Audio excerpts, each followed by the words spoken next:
mohon izin sebelumnya kami memperkenalkan diri. Kami dari DIPAN, Akademi Pemuda Narkoba. Secara aksi dan juga secara umur kami masih sangat muda dan baru ya. Kami ini lahir dari program pemberdayaan pemuda Kemenpora, turunannya setiap provinsi di seluruh Indonesia. Tapi kami mengakui Pak ya, kami baru dan kami juga secara aksi belum aktif dan masif ya, dan masih banyak harus di mentoring dari BNN. Kami juga ada pembina kami Pak Ari dan Pak Budi yang selalu mengajak menginformasikan kegiatan-kegiatan BNN seperti itu.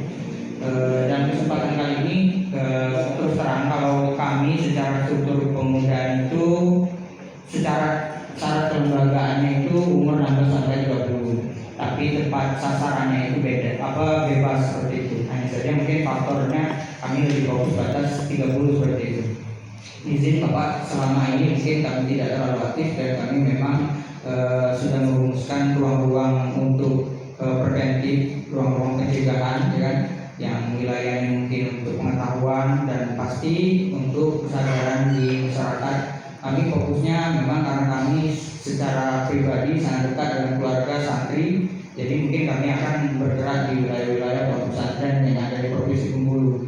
Nah, wilayah-wilayah pondok pesantren Bengkulu ini mungkin secara data itu kurang lebih 54 yang terdaftar di Kemenag RI ataupun Kemenag Provinsi seperti itu.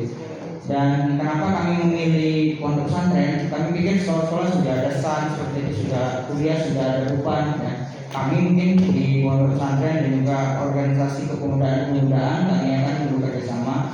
Tetapi kenapa kami di pondok pesantren? Yang pertama adalah pondok pesantren itu kan dianggap benteng moral ya.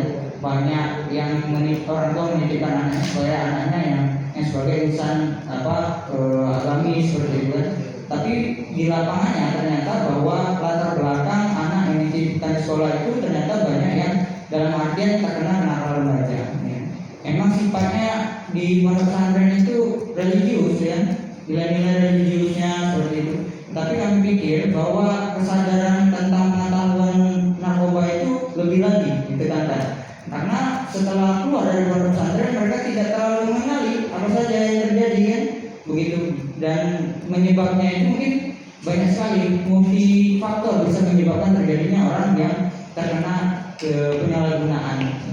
Dan juga kami sampaikan dampaknya juga sangat merugikan untuk generasi masa depan, karena pemotong generasi masa depan bagi bangsa Indonesia, dampak ekonomi, dampak sosial, dampak kesehatan itu semua kena dalam aspek kerugian kan, yang penyalahgunaan apalagi pengedaran seperti itu.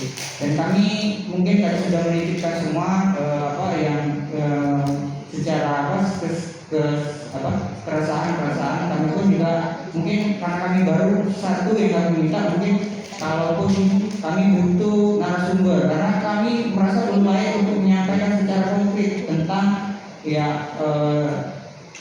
materi narkoba ya. Tapi kalau secara advokasi sosiologi pasti kami akan lakukan seperti itu Pak. Nah, yang kedua adalah kami akan melakukan aspek seperti mentor ya. Kami akan bekerja sama, mungkin kalau di sekolah-sekolah ada BK-nya, kami akan bekerja sama misalnya anak-anak yang dalam kutip mereka masih menjajaki diri dalam kategori kenakalan remaja seperti itu kan di kelompok kontes.